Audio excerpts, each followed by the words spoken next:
Welcome. Welcome to teaching this week. This is my devotional for Tuesday. Hope you had a great weekend and that everything went well for you.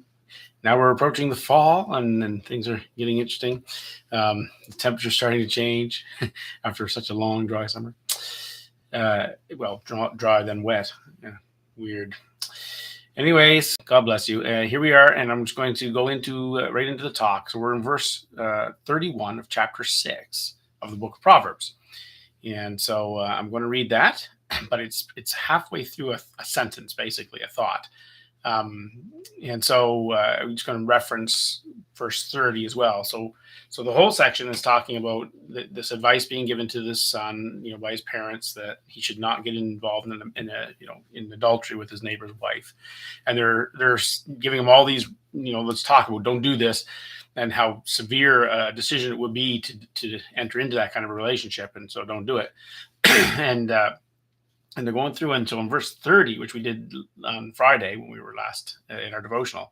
It just talked about how, if a person steals food because he's hungry, people won't despise him. They won't hate him for that, and so we talked a little bit about this idea of understandable sin. That there's some wrongs that we do that everybody can kind of go, okay, I get it. I know why you did that, but it's still wrong. And that's what we talked about. It doesn't make it right just because it's understandable. And so we make the mistake of thinking that if something is understandable, then it's excusable, that we should just excuse it. And so verse 31 kind of hits that a little, the second half of the thought. It hits that idea and shows us that it's not a right idea. So in verse 30, of course, it says, no one will hate the poor man for stealing.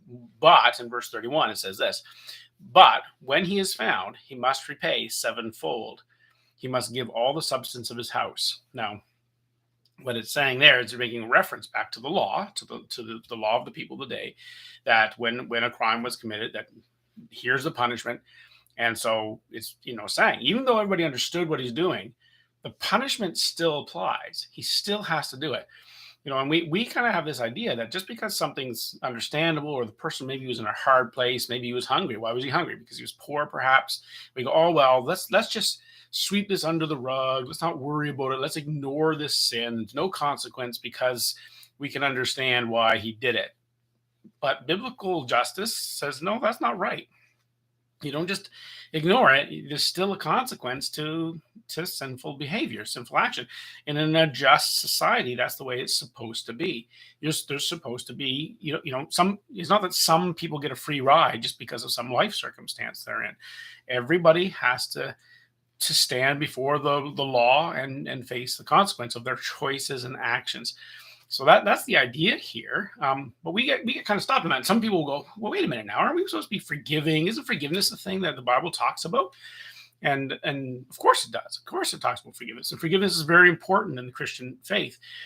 But forgiveness is never something that's forced, right? And by forced, I mean, you don't say to the person who's been harmed, you must forgive, or you're the unjust one. That's that. In that case, it's not actually forgiveness. It's just what the right of the person who's guilty, which is weird when you think about it. We never force forgiveness. Forgiveness is something that has to be given freely. The person actually has a right, and that right has been violated. And so to forgive is to say, I give up my right, not I give up my something I don't even have right to. No, I have a right to the thing. So in the case of the person that was stolen from, for instance, they stole my property. I have a right to that justice. And so if I forgive, it's not that I had to, otherwise I have no right. I choose to forgive. And so forgiveness is a wonderful thing. And we should learn the fruit of forgiveness and all that stuff. And there's a whole teaching we can do on forgiveness maybe another day. But it's important, but it's never forced. Forced forgiveness, forcing someone to forgive, is injustice. Right? Because all you're doing is basically taking away their right and giving it to the person who harmed them. And that doesn't make sense. Something we need to always remember is that all sin has a price attached to it. If you sin, there is a price to the sin. There is a cost to the sin. Now that cost, of course, ultimately in the grand scheme of the universe is death. The Bible tells us that sin, the wages of sin is death.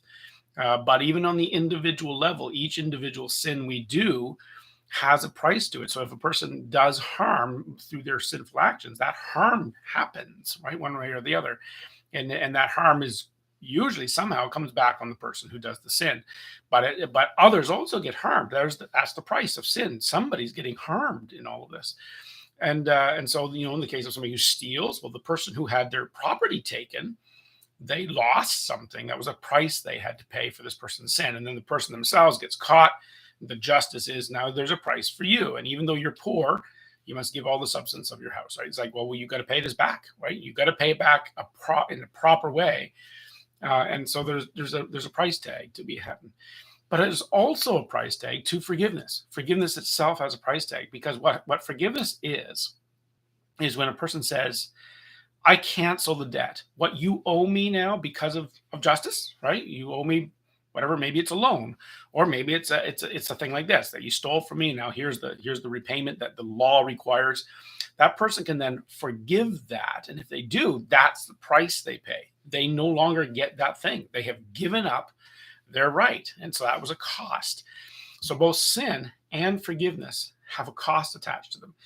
If we think of it differently, then what we can tend to do is think that things can just be forgotten or swept away, and that there's no consequences to our actions, when in fact there's dreadful consequences, and we have to face those consequences one way or another, either through repayment and the just proper punishment of the law, or through forgiveness, in which case the person harmed bears the harm. Either way, there's a cost, and that's important to remember. Now, justice, when it comes to actual justice and godly understanding justice through the eyes of God in the Bible, justice is not something that is given with partiality. One of the most outspoken things in the scriptures about justice is that it cannot be partial. God himself reiterates over and over that he is not partial.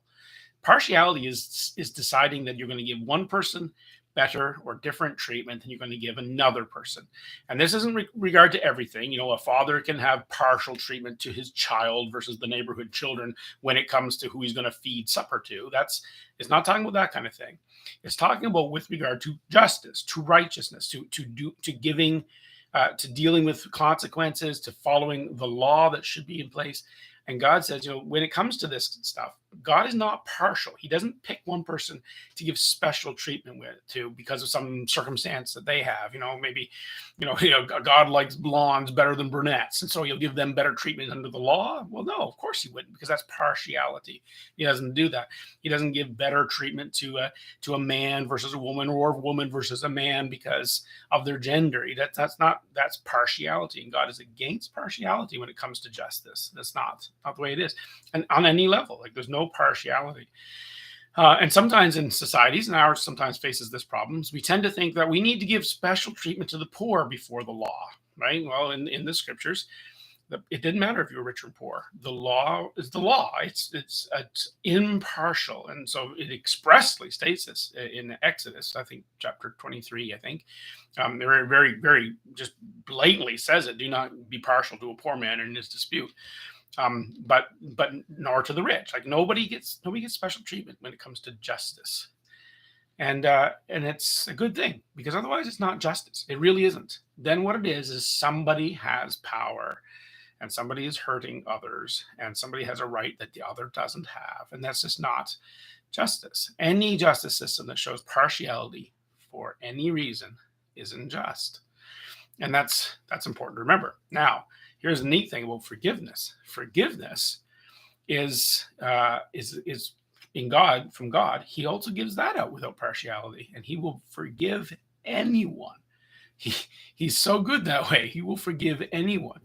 Forgiveness is up to you. You can give forgiveness to whoever you want to. There's nothing justice oriented about forgiveness. Forgiveness is your prerogative, but God doesn't show partiality in forgiveness either, and that's really, really cool. So that's something to think about as well. Jesus died for all of us, all sinners. He died for your sin and my sin, and it doesn't matter who we are.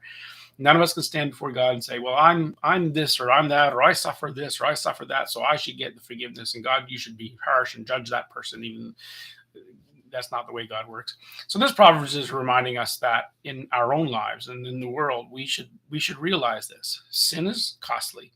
And everyone under the law, it doesn't matter if you're poor or rich. It doesn't matter if you steal, like is in the case of this that they're giving us here. If the poor man may steal, and everybody may go, I get it, but the law is the law, and the justice is still applied. And so that's the thing. So then, how much more so? And this is what tomorrow's verse will kind of lead us into. If you commit a sin that nobody understands why you committed that sin, like it's not excusable at all, then how much more so are you going to find yourself in trouble? But that's the idea. So read the text, verses whatever it is, 26 or whatever it is, down through to the end, and you'll see the whole context. It's quite interesting. We're trying to stay to one verse. So that's it for today. Tomorrow, God willing, I will be giving verse 32. And then on Thursday, I will probably not be able to put one up, but we'll be back on Friday. Anyway, have a great week. And God help us to understand these things about justice. Amen. Have a great day.